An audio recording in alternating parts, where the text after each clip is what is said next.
कि जब अपना रिजल्ट्स आप देखे तो सबसे पहला प्रश्न कि क्या रिएक्शन था?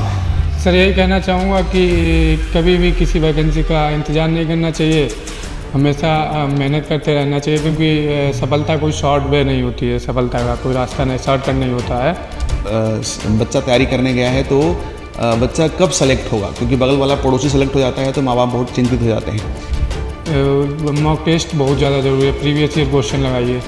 कि आप कहाँ पढ़ रहे हो, कैसे टीम ऑफ टीचर्स के अंडर में पढ़ रहे हो और प्रिपरेशन में क्या आपका सही सिलेक्शन, क्योंकि देखो विकल्प 4 होते हैं बच्चे लेकिन सही एक ही होता है, तो सही विकल्प सही टाइम पे चुनने आप तो सफलता आपके बहुत करीब आ जाती है। हेलो भाई, नमस्कार मेरे दोस्त, मैं धनंजय आप सभी का अपने यूपी उत्कर्ष के ऑफिशियल यूट्यूब चैनल पर स्वागत करता हूं। जी हाँ, उम्मीद करते हैं आप सभी मस्त होंगे, व्यस्त होंगे, स्वस्थ होंगे और शानदार तरीके से अपनी तैयारी भी कर रहे होंगे। जी हाँ, आज का वीडियो आपके लिए कुछ खास होने वाला है क्योंकि उत्तर प्रदेश पुलिस परीक्षा का रिजल्ट आ चुका है और इस परीक्षा में बहुत से विद्यार्थी सफल हुए होंगे और बहुत से विद्यार्थी विफल भी हुए होंगे। तो सबसे पहले पूरे उत्कर्ष परिवार की तरफ से हम उन विद्यार्थियों को ढेर सारी शुभकामनाएं देना चाहते हैं जो शॉर्टलिस्ट हो चुके हैं डीवी के लिए और अपनी फिजिकल टेस्ट के लिए, और उन विद्यार्थियों के लिए भी एक विशेष संदेश हमारे तरफ से होने वाला है। वीडियो को लास्ट तक जरूर देखिएगा। जो निराश हुए हैं, जिनको सफलता नहीं मिली है, तो उनको भी निराश नहीं होना है, क्योंकि कई बार बहुत अथक परिश्रम के बाद भी सफलता नहीं मिलती है। इसी बीच आपके बीच एक विद्यार्थी से भी रूबरू कराने वाले हैं जिनकी कुछ ऐसी दास्तां रही है जो कई बार असफल हुए हैं और उनको निराशा साथ मिली है और बड़े भी होपलेस हुए हैं कि सर इतनी परिश्रम के बावजूद भी सफलता नहीं मिलेगी तो अब क्या करें। तो उनकी भी दास्तां सुनिएगा, आपको बहुत मोटिवेशन मिलने वाला है। तो हमारे साथ जुड़ चुके हैं अभय जी, जो उत्तर प्रदेश पुलिस परीक्षा में शॉर्टलिस्ट हुए हैं डीबी और फिजिकल टेस्ट के लिए। तो आइए, सबसे पहले अभय जी आपको ढेर सारी शुभकामनाएं और बधाइयाँ कि आप शॉर्टलिस्ट हुए हैं अपने उत्तर प्रदेश पुलिस परीक्षा में जो आपका डीबी और फिजिकल टेस्ट के लिए। तो सबसे पहले तो आपको ढेर सारी शुभकामनाएं। बहुत बहुत धन्यवाद सर। Thank you. चलिए, तो भैया अभय जी से ही जानेंगे बच्चे। तो अभय जी आपसे मेरा पहला प्रश्न है, आराम से तसल्ली से बताइएगा, कोई घबराने की बात नहीं है। चूंकि अभय जी जब जुड़े थे हमारे साथ तो अभय जी कहना था कि sir first time camera face कर रहा हूँ, कर पाऊंगा कि नहीं। हमने कहा बच्चे कर पाओगे, क्योंकि अपने विद्यार्थी रहे हैं और इनके बारे में बहुत अच्छे से हम समझते हैं, और विद्यार्थी जब पहली बार आता है तो थोड़ा सा हेजिटेट भी होता है। लेकिन अभय जी से मेरी क्वेश्चन है कि वो अपने जेन्युइन चीज़ों को ही शेयर करेंगे जो इनके लाइफ में गुजरा हुआ है। तो अभय जी सबसे पहला प्रश्न मेरा आपसे ये है कि जब अपना रिजल्ट्स आप देखे तो सबसे पहला प्रश्न कि क्या रिएक्शन था? कि जब आप रिजल्ट देखने गए होंगे तो लगा पता नहीं होगा कि नहीं होगा, लेकिन जब आपने रिजल्ट देखा तो आपको कैसा लगा, क्या आपका रिएक्शंस था? सर रिजल्ट देख के बहुत ज़्यादा खुशी मिली मुझे, मतलब ऐसा लग रहा था कि होगा या नहीं होगा, डाउटफुल था एकदम। रिजल्ट आने के बाद जब मैंने चेक किया, दोस्तों का भी कॉल आया कि भाई तेरा हो गया, बहुत ज़्यादा खुशी मिली, क्योंकि पिछली बार जो मेरा पेपर हुआ था वो बहुत अच्छा हुआ था। इस बार इतनी उम्मीद नहीं थी, लेकिन इस बार भी अच्छा चला गया था। अच्छा। चलिए भाई, उत्कर्ष परिवार जो है कि अपने विद्यार्थियों के हित में हमेशा ही काम करता रहा। उत्कर्ष परिवार के विद्यार्थी सदस्य रहे हैं और रिजल्ट आने पे सबको खुशी मिलती है, और वही चीज़ सेम रही है हमारे अभय जी के साथ भी। तो अभय जी ये बताइए, उत्कर्ष परिवार के विद्यार्थी आप रहे हैं, तो उत्कर्ष परिवार आपकी सफलता में किस प्रकार रोल किया? सर उत्कर्ष परिवार ने पूरा सपोर्ट किया। मैंने ऑफलाइन बैच ज्वाइन किया, यूपी पुलिस का बैच ज्वाइन किया, यूपीएसआई का बैच ज्वाइन किया। यहाँ पढ़ के बहुत ज़्यादा कुछ हमें सीखने को मिला। यहाँ जो कंटेंट मिलता था उसको मैं रूम पे जाके रिवाइज करता था, उसके बाद मॉक लगाता था। अगर कोई दिक्कत होती तो यहाँ के टीचर सारे हमेशा अवेलेबल रहते हैं, कोई दिक्कत आ रही तो आप आके पूछ सकते हैं। तो यही सारी चीज़ें थी जो भी यहाँ हम मतलब कंटेंट दिया जाता था, उसको पूरी तरह से पढ़ो, रिवाइज करो, अपना एग्ज़ाम तैयार करो। मतलब आपके जितने भी डाउट्स आती थी, क्वेरीज आती थी, टीचर्स आपके सारे सॉल्व कर देते थे? जी बिल्कुल। तो चलिए भाई, आप सभी को भी प्रिपरेशन करना है भाई, क्योंकि सफलता का जो मूल मंत्र है अभय जी अभी कहना वही है कि सफलता का मूल मंत्र वही है भाई, मेहनत तो करना ही पड़ेगा। तो उत्कर्ष परिवार अपने विद्यार्थियों के हित में हमेशा ही काम करता रहा है और अभय जी का कहना है कि हमें फुल सपोर्ट मिला है और जो भी हमारा डाउट्स क्वेरी होता था वो रिजॉल्व होता था।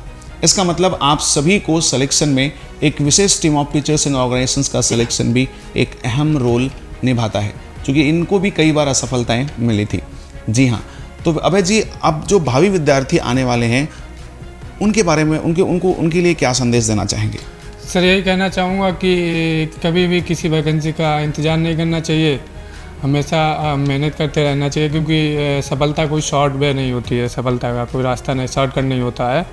तो मेहनत करो, बढ़िया कोचिंग ज्वाइन करो, अच्छा कंटेंट मिल रहा है तो आप जहाँ 5 महीने में सिलेक्शन लेने वाले होंगे वहाँ जल्दी उससे जल्दी हो जाएगा। बिल्कुल बिल्कुल। जी अच्छा, जब भी आप प्रिपरेशन करते थे तो माँ बाप का सपना होता है जी कि बच्चा तैयारी करने गया है तो बच्चा कब सेलेक्ट होगा, क्योंकि बगल वाला पड़ोसी सेलेक्ट हो जाता है तो माँ बाप बहुत चिंतित हो जाते हैं। तो आपके साथ भी ऐसा सीन रहा होगा कि माँ बाप बहुत परेशान होते होंगे।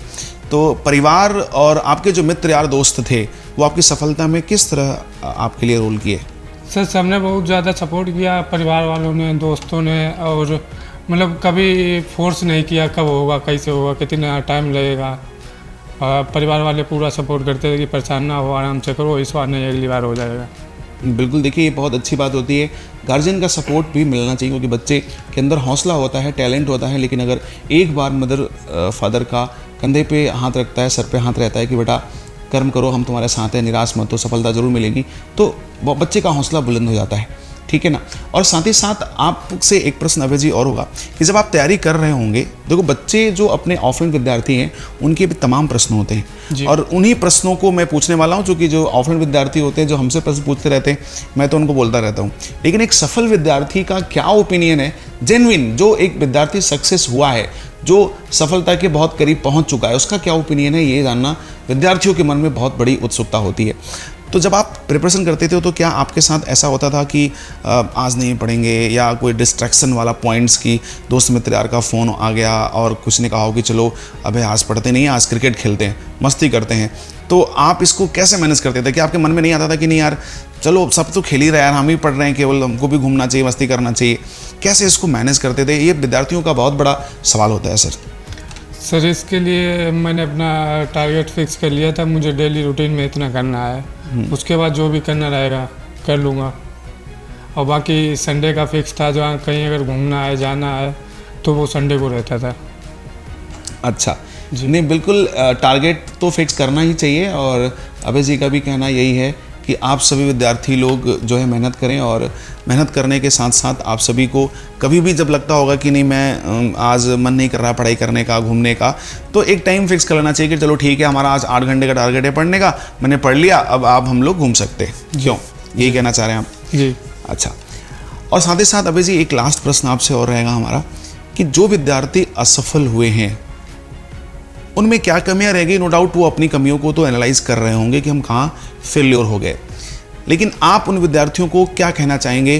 क्योंकि सब विद्यार्थी सुनना चाहता है कि जो सफल विद्यार्थी है उसने क्या ऐसा विशेष कर दिया जो हमारे से पहले सेलेक्ट हो गया और हम रह गए। तो उन विद्यार्थियों को तैयारी को लेके आपका क्या संदेश है कि उन्हें कैसे प्रिपरेशन करना चाहिए और उनको कैसे सिलेबस को कवर करना चाहिए, रिविज़न करना चाहिए, मॉक टेस्ट देना चाहिए, क्या फंडा होना चाहिए?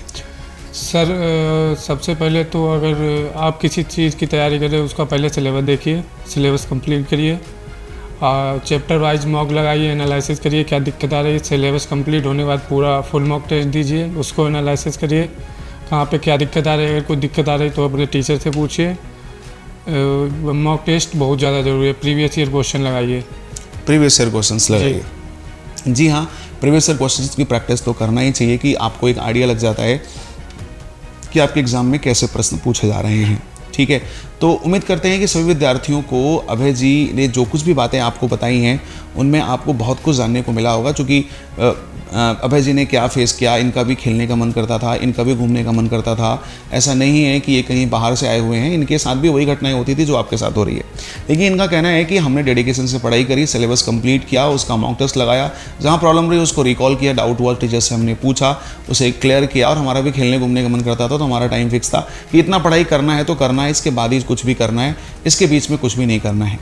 और साथ ही साथ आपको मैं अपनी तरफ से भी एक बात कहना चाहूँगा कि आपको प्रिपरेशन में ये सेलेक्ट करना ज़्यादा अहम होता है। अभय जी ने भी ये बात मानी है कि आप कहाँ पढ़ रहे हो, कैसे टीम ऑफ टीचर्स के अंडर में पढ़ रहे हो, और प्रिपरेशन में क्या आपका सही सिलेक्शन। क्योंकि देखो विकल्प 4 होते हैं बच्चे, लेकिन सही एक ही होता है। तो सही विकल्प सही टाइम पे चुन लें आप, तो सफलता आपके बहुत करीब आ जाती है। वरना आप परिश्रम बहुत करते हैं लेकिन रिजल्ट्स आपका आउटपुट न्यूट्रल होता है। तो चलिए, आप सभी को एक बार फिर से ढेर सारी बधाइयाँ, ढेर सारी शुभकामनाएं। और उन विद्यार्थियों के लिए जो विद्यार्थी थोड़े निराश हुए हैं उनके लिए भी हम बोलेंगे कि वो निराश ना हो। जैसा कि अभय जी ने भी बोला कि जो विद्यार्थी असफल हुए हैं उन्हें टेंशन लेने की ज़रूरत नहीं, उन्हें अपने सिलेबस को रिकवर करने की ज़रूरत है। कहाँ गलतियाँ हुई उन्हें सुधार करने की ज़रूरत है। सर, एक बात बोलना चाहूँगा लास्ट में। हाँ अभय जी। कोई भी वनडे एग्जाम है, अगर उसमें मैथ आ रहा है तो ये स्कोरिंग सब्जेक्ट होता है। मैथ हो गया, रीजनिंग हो गया, हिंदी हो गया, जीएस का कोई कुछ पता नहीं है, ये सागर है, पता नहीं कहाँ से क्या पूछ देते हैं। तो मेरा मानना ये है जो स्कोरिंग सब्जेक्ट है उस पर ज़्यादा फोकस करें। जैसे मैथ हो गया, रीजनिंग हो गया, तो आपसे मैंने पढ़ के मैथ मेरा अच्छा हो गया था, तो हम मुझे जहाँ तक लग रहा है कि मैथ ने बहुत अच्छा मेरा स्कोर गेन कर दिया मैथ और रीजनिंग। उसके लिए आपका बहुत बहुत धन्यवाद, जो आप कंसेप्ट दिए, क्या नाम उसका, कंसेप्ट दिए, और ये लेरिया कट अप्रोच। चलिए अभय जी का कहना है, नो डाउट इस बार उत्तर प्रदेश पुलिस परीक्षा में यही हुआ कि मैथ्स और जीएस का पोर्शन थोड़ा सा ज़्यादा स्ट्रॉन्ग था। उसमें जीएस में तो आप कुछ भी नहीं कर सकते, अगर आपको नहीं आ रहा तो फंस जाएंगे, लेकिन मैथमेटिक्स अगर अच्छी है तो एक बार हिट एंड ट्रायल कर सकते हैं कि भाई क्वेश्चन इसको सॉल्व किया जा सके। तो नो डाउट मैथमेटिक्स एक अहम रोल करता है, लेकिन सभी सब्जेक्ट्स में अहम होंगे तो ही सिलेक्शन मिलने वाला होता है। तो अभय जी ने भी हर सब्जेक्ट्स पे ध्यान दिया था, लेकिन इनका कहना है कि मैथमेटिक्स हमारे सिलेक्शन में रोल किया। क्यों किया? क्योंकि मैथ्स और जीएस का पोर्शन वीक था, इसमें मैथ्स इनके फेवर में हो गया, तो इन्होंने अपने सफलता के करीब अपने चले गए और आज इनको जो है कि शॉर्ट लिस्ट कर लिया गया है। तो अभय जी को भी ढेर सारी बधाइयाँ हैं उनके कमिंग डीवी के लिए और फिजिकल टेस्ट के लिए, और आप सभी विद्यार्थियों को ढेर सारी बधाइयाँ, और विद्यार्थियों के जो निराश हो रहे हैं, जिनका रिजल्ट नहीं हुआ, आने वाले कमिंग एग्जाम्स के लिए उसी मेहनत से लग जाइए, उसके 4 गुने मेहनत से लग जाइए, आपको मंजिल ज़रूर मिलेगी। हमारी ढेर सारी शुभकामनाएं आप सभी विद्यार्थियों के लिए जो निराश हुए अग्रिम एग्जाम्स के लिए। तो मैं धनंजय आज आपसे विदा लेना चाहूँगा। आज की वीडियो में सिर्फ इतना ही करेंगे, फिर अगले वीडियो में किसी विशेष सूचना के साथ मिलेंगे। तब तक के लिए नमस्कार।